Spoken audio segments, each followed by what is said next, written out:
what that would do to future owners. As far as I know, it's a world first, and hence the attention that she's attracted from worldwide media. And it's encouraging to an old warrior like me to see that there are new, young activists taking it up to the authorities because they have a strong moral imperative to do so. Welcome, Katta. I hope that you'll be able to inform us about what you're doing and where we are up to at the moment. So, under the stage, afterwards we'll have a time for some discussion and some questions, but first, over to you, Katta.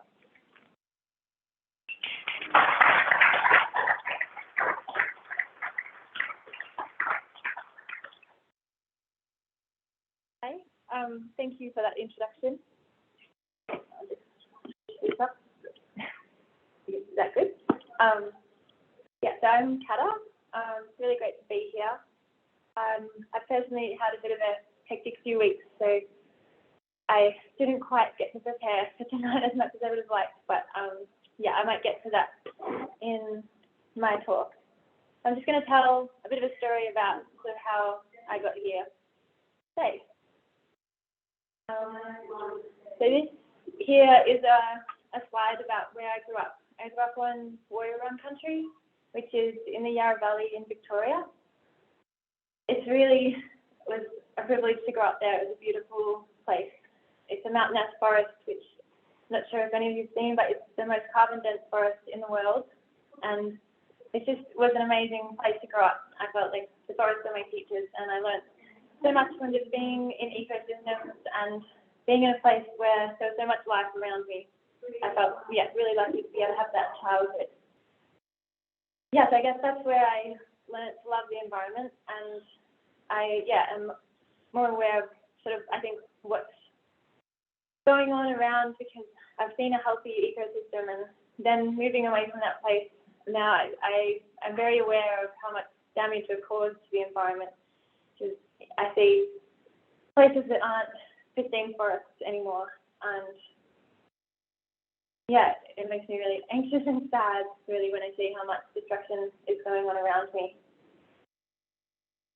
So while I lived here on Woiwurrung country, I was in primary school in Year 6 when the Black Saturday bushfires came through in 2009, and I remember the day vividly. I was at home because it was an extreme bushfire day. We'd heard on the news that there was going to be a fire coming through, but I don't think, we were just going to sort of wait it out. We didn't know how bad it was, because nothing like this had ever happened before. I remember the day sort of being weirdly exciting. There was just a lot happening, and people sort of running around and lots of getting together and talking with people and listening to the news. And I remember me and my brother were actually running around in the paddock trying to catch these pieces of bark that were falling from the sky. And they were like meters long at some stages, but it was from the fires kilometers away. There were these firestorms, and like this term fire-nado, I got a picture of one of them there, occurred in these Black Saturday fires. And yeah, so the bark was being thrown into the air and then falling to where we were. We were very lucky because there was a wind change and the fires didn't actually end up making it to us. But I guess it was in the time following the fires that I sort of realised how much of an impact that day had on the community that I lived in. The fires came to my town and many towns around it, and I have lots of friends who have lost family members and their homes, and it stays with the community. So it hasn't gone away at all. It's still very present in the community that I live in, that these fires are there more than 12 years ago now. And yeah, that feeling of being able to lose everything to one of these events. And it was years after this that I realised that this event sort of came from the climate crisis, and the worst thing about realising what this came from is that it came from things that humans are doing to the earth and to our environment, and that's sort of the hardest thing to come to terms with, I guess, is that it's people around us. In the community that I know and love, the people around me, I can't think of a single person who would wish this sort of harm on anybody. But I don't think, nobody wants to be causing this amount of harm, but it's just such a long evolution of situations and the creation of systems that have led to where we are today. And I think when I started my law degree, I sort of got even a bigger understanding on how the systems that we've created have led to this crisis that we're now in.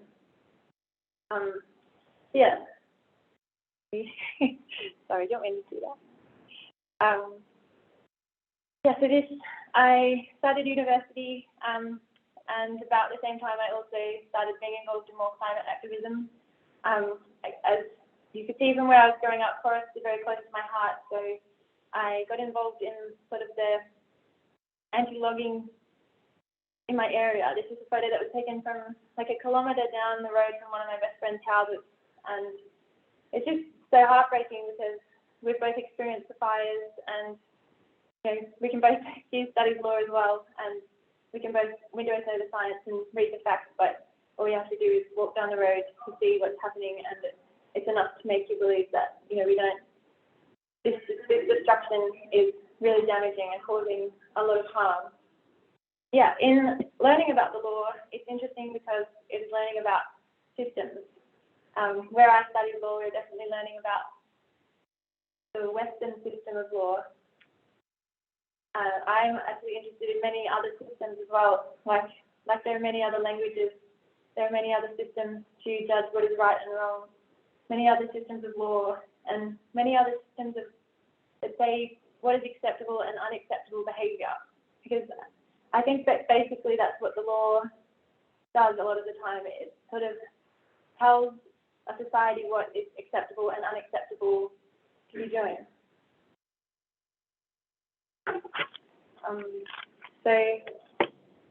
In studying Western law, I realised that there isn't many words for climate justice and climate law.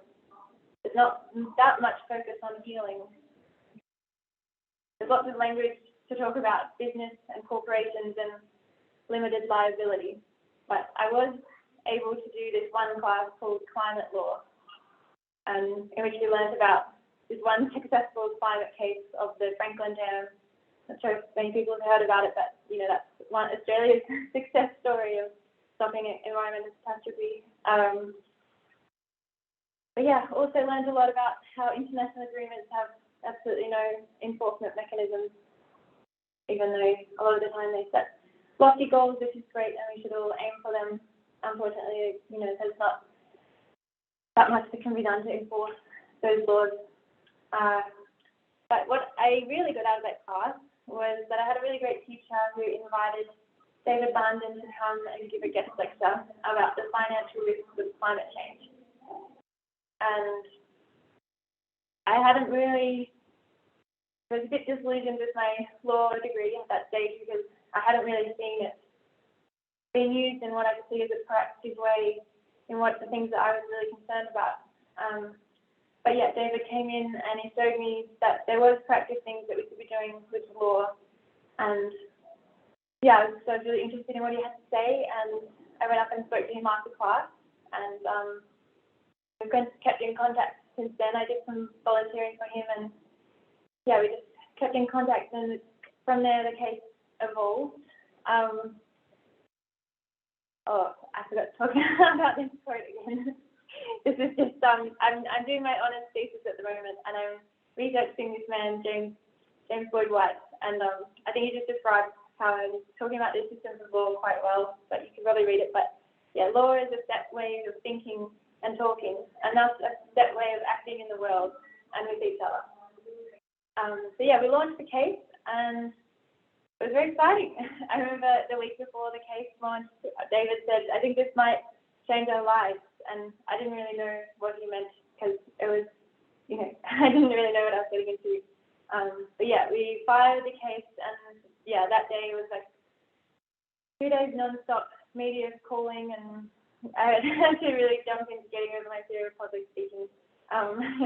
Radio was the worst, but yeah, I managed to get through that first few days, and yeah, the case, I think it really got such good feedback from so many sources. A lot of the time, climate activism and climate things, they get a lot of pushback and criticism. And, while I did learn not to read the Facebook comments, there was mostly like support for this. And I think because we were going through the angle of this is, it reached people that were also, mostly concerned about their finance and money, and people that maybe didn't often think about more the environmental side of things. And I think that it's really important that we're all thinking about it, so I'm really glad that I had this opportunity to be able to speak to everyone. And yeah, so I will talk a bit about my case now, but I do have noticed in the last few years that after about 40 seconds, often people's eyes sort of glaze over when I get into the legal things. So I'll just give a little summary of what's happening, and maybe then at the end, people can ask me any questions that they have about it more. So I'm suing the government over the financial risks of climate change. We're going through government bonds. Maybe everyone's aware of what government bonds are here, but maybe not. I'll just give a little description.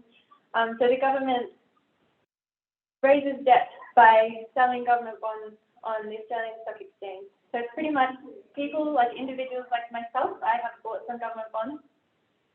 But yes, it's individuals, but it's also mostly like overseas central banks and like really large hedge funds that invest a lot of money into Australia, billions and billions every year.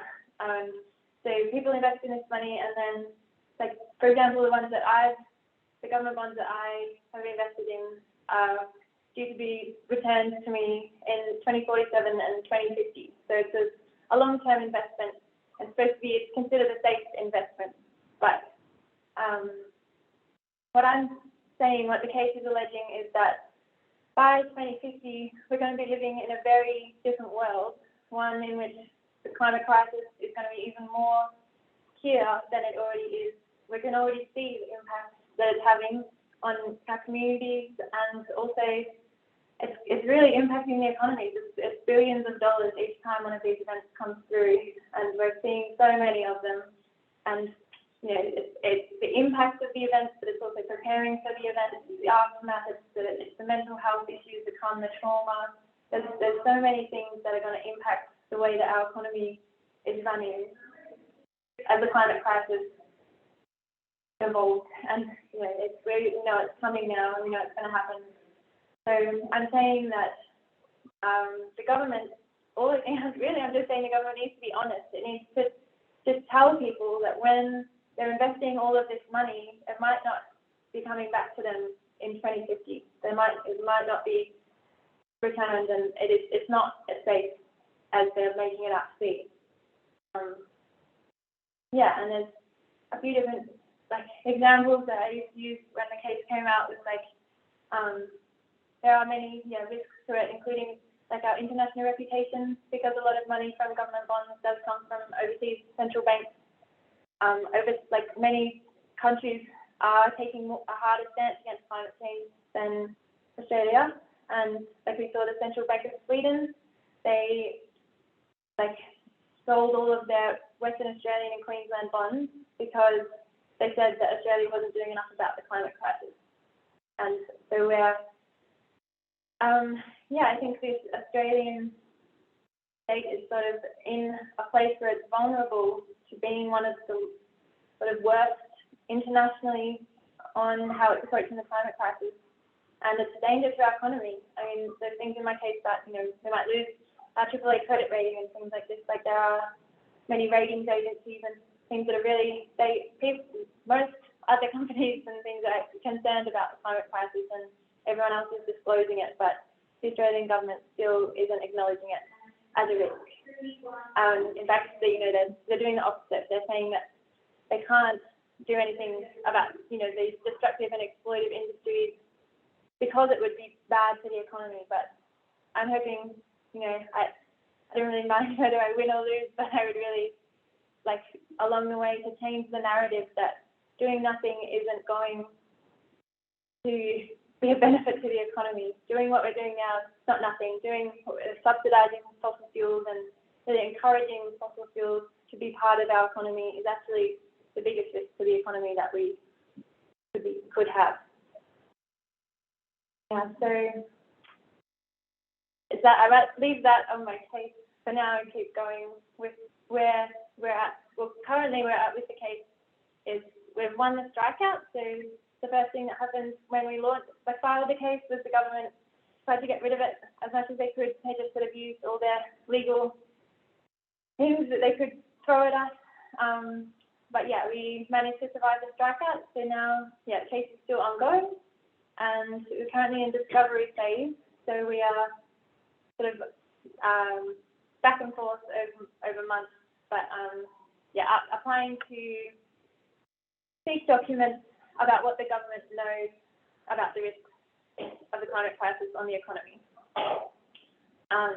That will take another few months, and then hopefully we have another hearing sometime around June, and then maybe that will either go to trial or something will happen. It's interesting being part of the world's first legal case because you don't really know what's going to happen. It's a first, and I'm not really sure what the process is. We could be halfway or we could be, at the beginning. It sort of feels a bit strange, but I think each step of the way we're learning things about the government and how they're responding to this crisis, which inspires me to not just keep going with this case, but to be pretty much dedicating my life to all sorts of climate work, because I think it's the most important thing that I could be doing right now.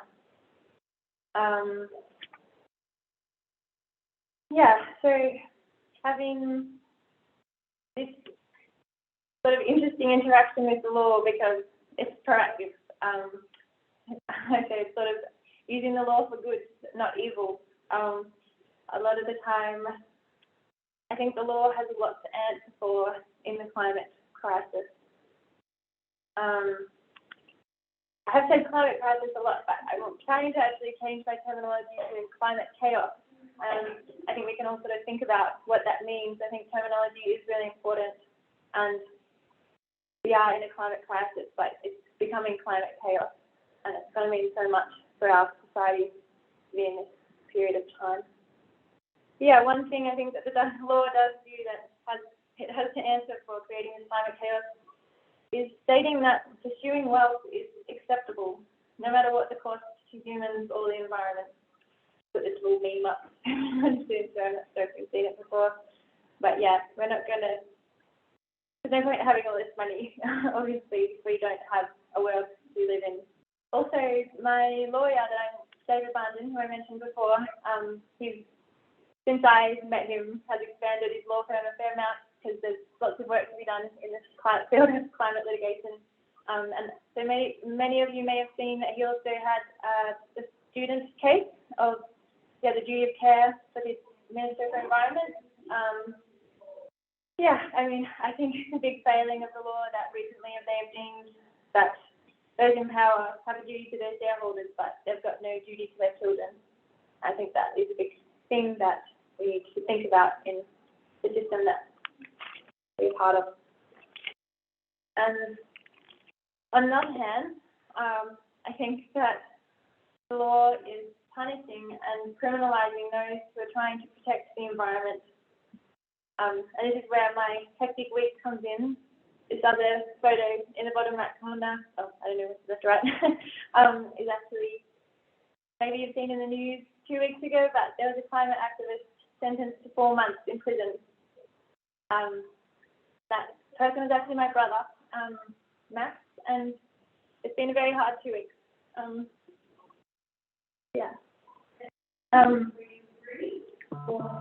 I was able to talk to him yesterday for the first time, and it was really great.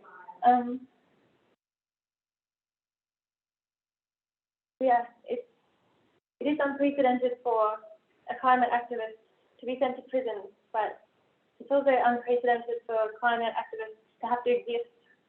Climate is in such a state of emergency that we're really having to go and do things we don't want to do because we really believe we're in a place that we really don't want to be in. And yeah, so having climate activists sent to prison is really awful on so many levels. I'm still processing it myself, but I think we can all just take a moment to think about what our legal system is doing. So something I've been thinking about recently is that it's not exactly new for the Western system of law to be punishing those that care for country. I've recently watched Incarceration Nation, and watching that you can see how the Australian system treats the first people of this land, who have so much knowledge and understanding about how to live in a sustainable and nurturing way. And I think, through this, the law is really causing a lot of damage to the climate. That's why I'm really grateful that I'm able to be part of my case, because I can, I think the law is really a powerful thing that, it really is the basis of our society. It's, as I was saying, what's acceptable and unacceptable, and I hope that holding the government to account, at least through this legal avenue, is going to be somewhat beneficial, and maybe weigh up the other ways that the law is causing harm. Maybe we can have the law creating some benefits. But yeah, obviously me and my brother are going about things in a bit of a different way, but on many levels we are very similar and have the same core beliefs, and we want the same thing, which I think most of us do, and that is to see change and to see the world around us growing and not dying. I have a really good friend who is currently experiencing a once-in-a-lifetime flood for the second and soon possibly third time in the last 2 months. They've recently written that just as complex natural systems can slip from one state to another, so can human systems. There are so many other ways that we could be doing things, so many possibilities. We just have to admit that what we're doing, we have to be honest about our mistakes and respond by changing those damaging behaviours and stopping the behaviours that are causing harm. Yeah, with the case that I'm doing, I'm trying to force the government to be honest about the risks of climate chaos, because I think we need to face our mistakes and start to heal these harms that are occurring. I think that laws should reflect the society that we're living in, and that is actually one of the basic legal theories, is that the law should be reflecting the society. So I think it's up to us. Everybody has a responsibility to show what the society needs, and for laws to follow suit and do what the society wants to be done. I also see a very strong correlation with the women's rights movement that is currently happening.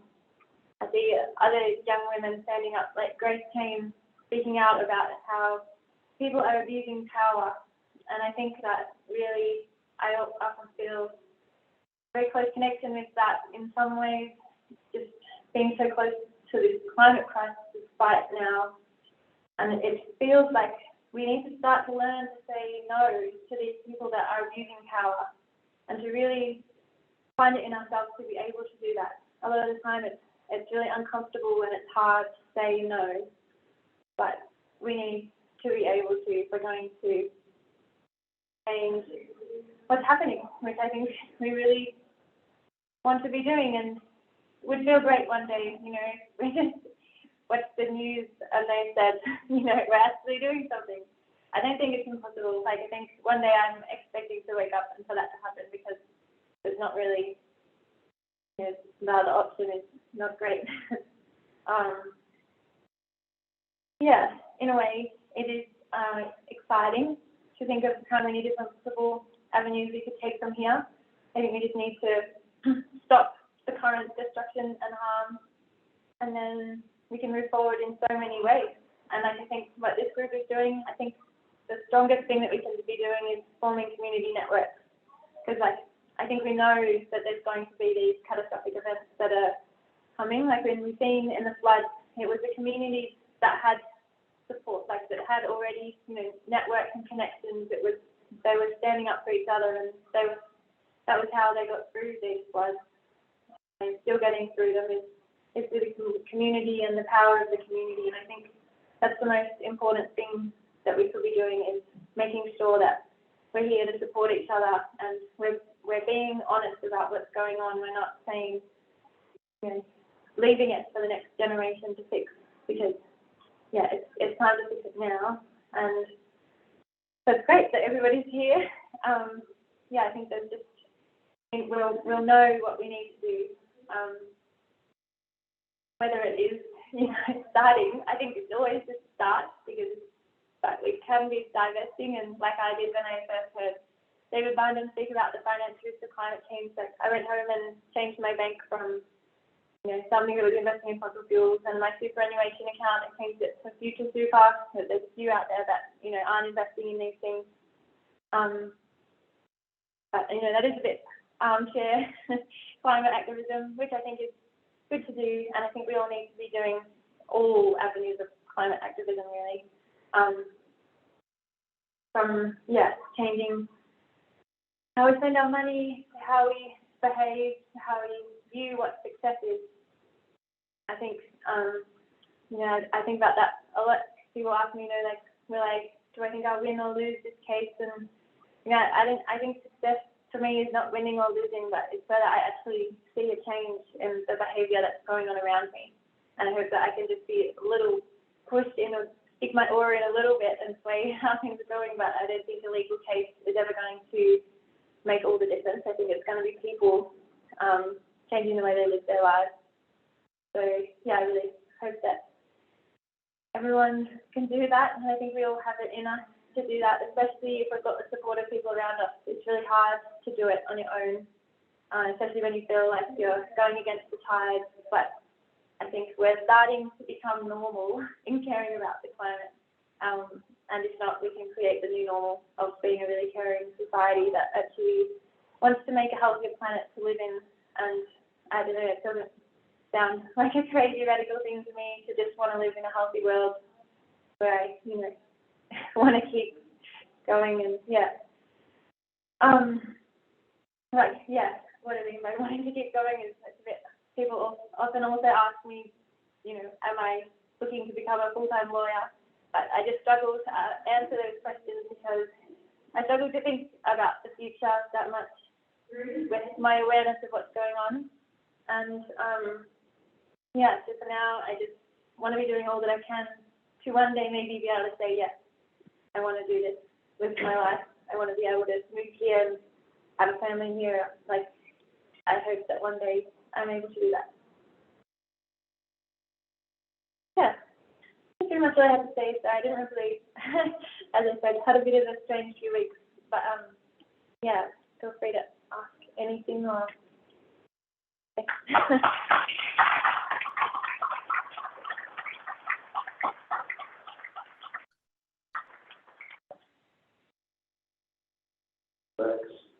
Thank you, Katta. It was amazing, and you're a real inspiration.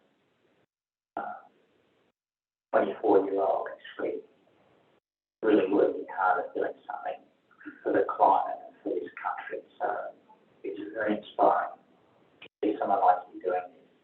And it's great that there are young people doing it, because there's lots of concern in our community. So a lot of the time, the people that come to these meetings all have grey hair. And there was a meeting just a couple of nights ago where there was about 100 people came to it, and there was concerns about democracy. And I think about 90% of the nights was up the back, and I was looking, and about 90% of the people had grey hair. And it's just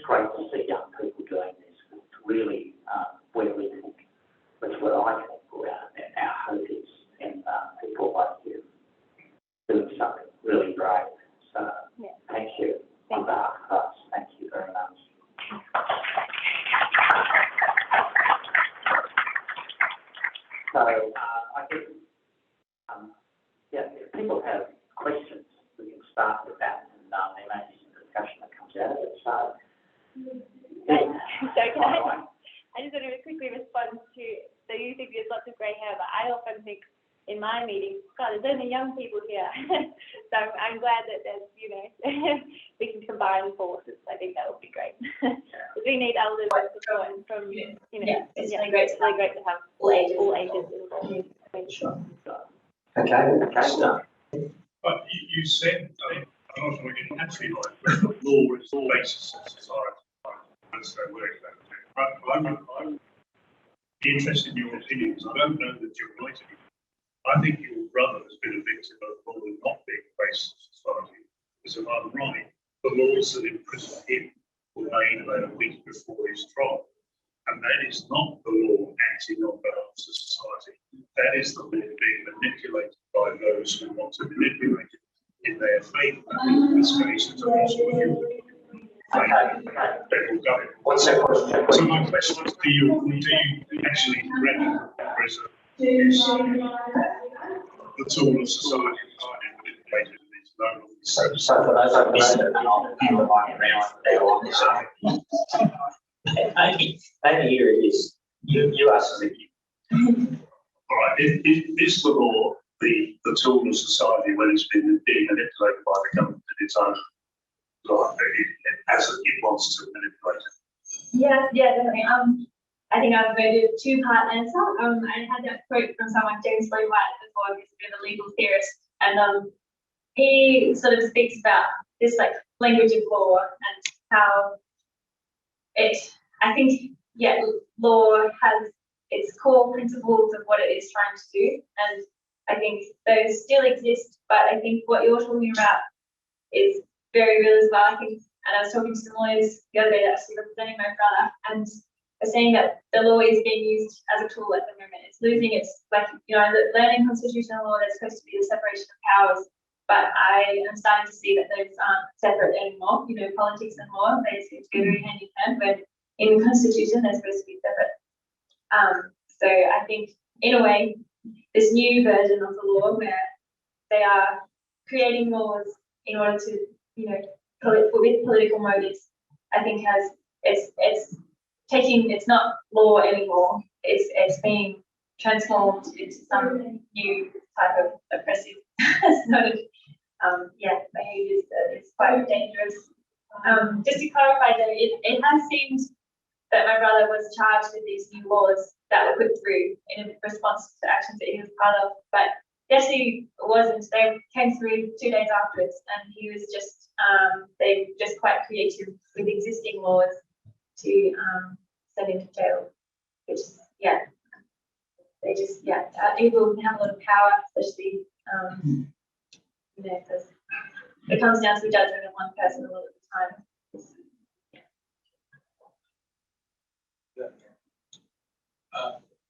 That's really inspirational. Certainly, my view is that the law is one of our avenues which you're proving to make a difference and to try and get some action from government in particular on climate, whether that's federal, state, doesn't matter. Has thought been given to, or is this already happening, where environmentalists, lawyers and likes of yourself are teaming up to exchange ideas and to see whether you could work more closely together to have more effect? Yeah, that's sort of where I see my place in the world, to be honest. Also, when people ask, do I want to be a lawyer, I'm quite happy to be on this side as being a lawyer, just being able to talk to them and not have to do all the paperwork.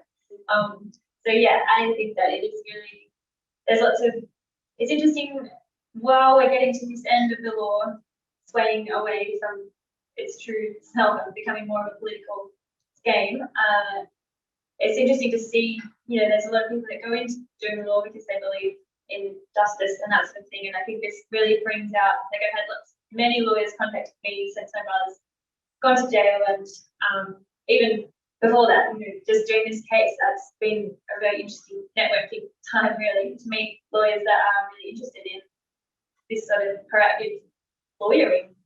So yeah, there are lawyers out there who are just money makers. Short of money, that's the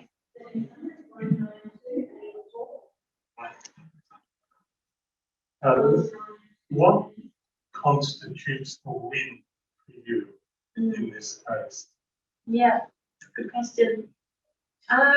Well, I personally wouldn't be that satisfied with one line of disclosure that said climate change is a risk to the economy, which is possibly could be seen as a win. I think, yeah, I want to see the government say that climate change is a risk and then change the way that they're responding to the climate crisis.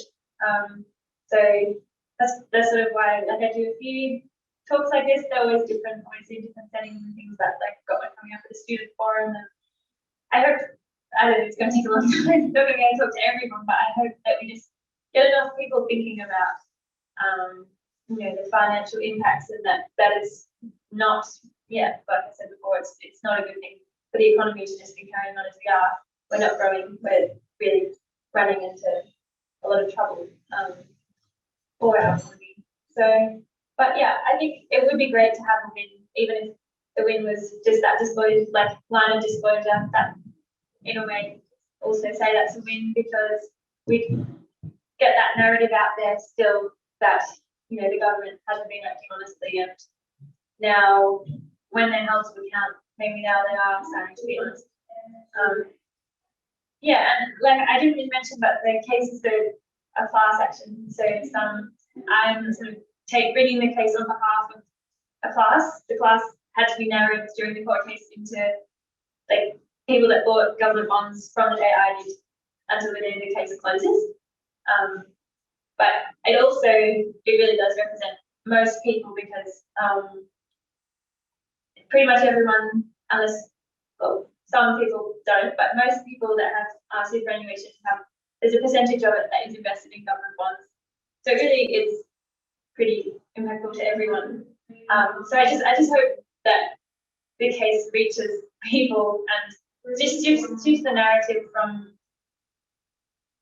climate crisis, like, yeah, the government's current response to the climate crisis of needing to keep these industries going and these certain sort of behaviours and things as needing to happen to be good for the economy. I hope we can shift that to creating change is good for the economy.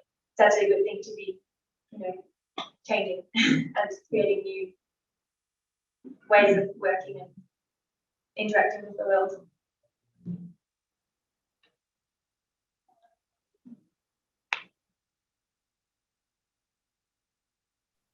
Hi, Kevin. Thank you for your presentation and your court action. Now, with an election looming, do you see that your case will change at all or be impacted by it if there is a shift in government or a change there? Or is there any impact on the different parties that have represented the government in your case? Yeah. It's a good question. Unfortunately, I don't really know the answer. I have had a fair few discussions with my lawyers about what we think about the upcoming election, how it will impact the case. Sort of what we've got down to is that if a new government gets in, it may approach the case differently. It may, you know, want to get it out, like change. Yeah, it may just want to write that line of disclosure as the one now. But in my personal opinion, I think that this party politics, everyone needs to be doing a lot more on the climate crisis, and whoever is in needs to be held to account for what they're doing.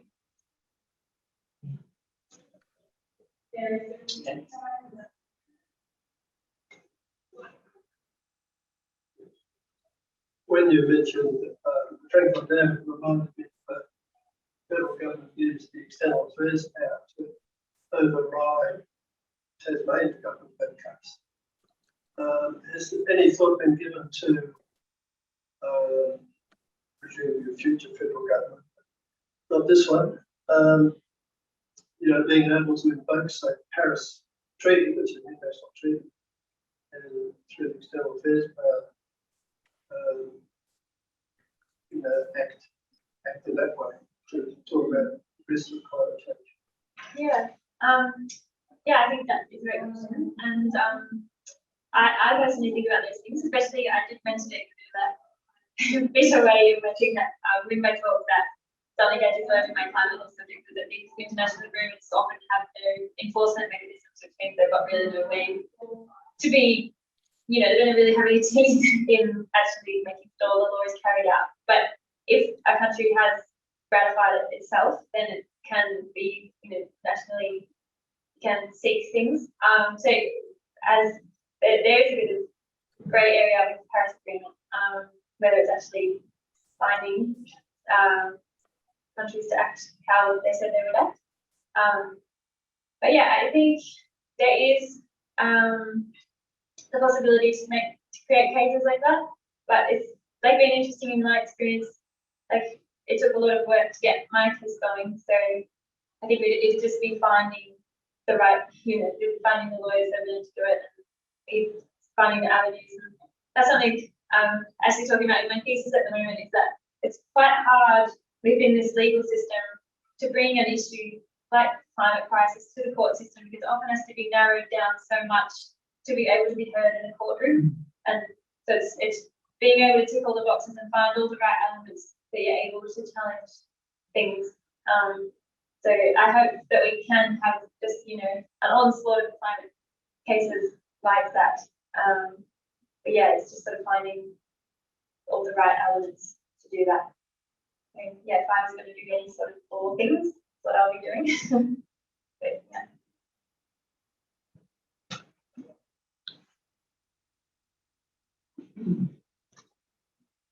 Thank you again, Katta. I'm not sure I think my question is more of a financial question than a legal one, but you're in the finance space.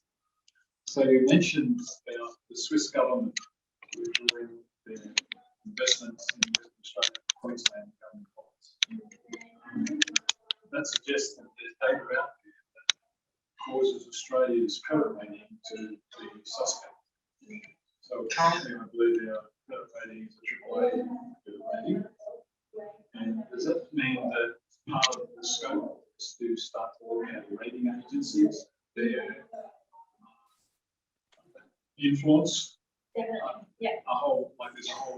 Where does that channel take you, I guess, in the moment? What have you learned in that space? Definitely, all of those points I've definitely heard. And learning a lot about all of that in this process. And definitely it's part of the Sigma case that Australia maintains AAA credit rating, because all these rating agencies and international governments, as well as just large corporations, hedge funds and things, sort of changing how they're responding to the climate crisis. But and all of those, as you say, all of that must exist somewhere. So maybe that's part of what we're trying to discover. But I can't talk too much about that at the moment. Hopefully it will become public in the next few months. From the chat on the Zoom. Oh, okay. This is a question from the Zoom. Thank you for what you're doing, Katta. Did you get help from the Environmental Justice Australia, formerly the Victorian Environment Defenders Office? Good question. It's interesting in the legal, there's a lot of networking going on. I think David actually used to work there, so he's got his own understanding from the EDO. The EDO are very relevant in a lot of what I do. I did an internship with the EDO in Hobart, which is really amazing. And I'm working with them now with some climate activists that need representation in New South Wales. So the EDO do a lot in this space, but they weren't necessarily part of my case that I'm putting forward. So can I just ask, how on earth this is all being financed? If there's all this discovery going on, there's a huge amount of gathering of documents and probably a lot of bureaucrats holding back and not willing to wanting to give you the documents, but someone's got to be paying for it. How does this happen? I'm going to ask them, I will tell you. my lawyer's acting pro bono, so I don't need to pay them at this point. So yeah, there's I haven't had to pay any money, and if we do lose, apparently it's very unusual for governments to follow up on these sort of things. They're supposed to be model litigants, but I don't know if I believe they will be. Yeah, I guess it's a risk, and I thought it was worthwhile taking that risk.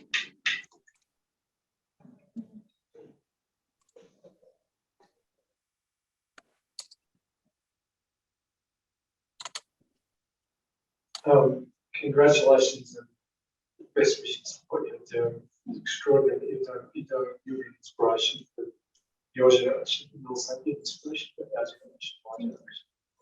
My daughter's currently studying to be she's I think she's going to be following you closely. My question is more related to the other case that you were. Yeah, David, the students. Yeah, students. Do you know if there's any avenue of appeal for against the government's? Yeah, there is, and I think they're considering it, but it's as you move up in the levels of appeal, it sort of changes what you're appealing. So I'm not exactly sure, but from my understanding, if they were to appeal it again, it would have to be like an error of law that the judge made in that. So it's like just a higher levels of legal questions. So then they go into sort of legal terminology, and that's sort of what they're appealing on. So yeah, unfortunately, sort of on the grounds, it seems. I'm not sure exactly what next step they're going to take, but yeah, they could appeal, but it doesn't look that great. Any more questions? Well, look, this has been a fantastic discussion. Everybody here probably got some superannuation. We've got some other questions. Yeah. Here we go. Another question from the Zoom. This is Howard. Thanks for a great talk. As I understand it, your case is based on the fact Gov is involved in a commercial transaction and failing to disclose risk. This has a chance. There is no legal obligation on the government to take your future into account. How does this make you feel? Yes. The government's lack of legal obligations. It's very frustrating that I'm obviously very concerned about the climate crisis, and I feel very lucky to be able to bring this case in the way that I have. But it really has been frustrating the whole way along that I have to narrow it down so much about government bonds and finance, and that in the end they may not even have. Well, I think that they do have that legal obligation to disclose that, but if it turns out that the law says they don't, it will be another huge disappointment for people that should be doing a lot more than they are. I guess ultimately it's going to be some judge or that will have to make a decision on that, whether it's actually legal to take the case in the first place. Yeah. Well, we haven't passed that it is legal to bring the case. Now that was a good strike out, so that was we have passed that, but it is definitely got legal basis. The question. It's not. Pass that first hurdle. Okay. Look, everybody's thinking you've got a superannuation fund, and I'm sure we've all got some government bonds, and the government hasn't told us or the superannuation Might fund. get a letter. What? Yeah, maybe that's what we need. But someone's got to tell us that we're putting risky bonds out there, and it's amazing. 50-year bonds, or bonds that are going to mature in 2050, and they haven't said anything about any kind of risk associated with it. It's news to me. It's amazing.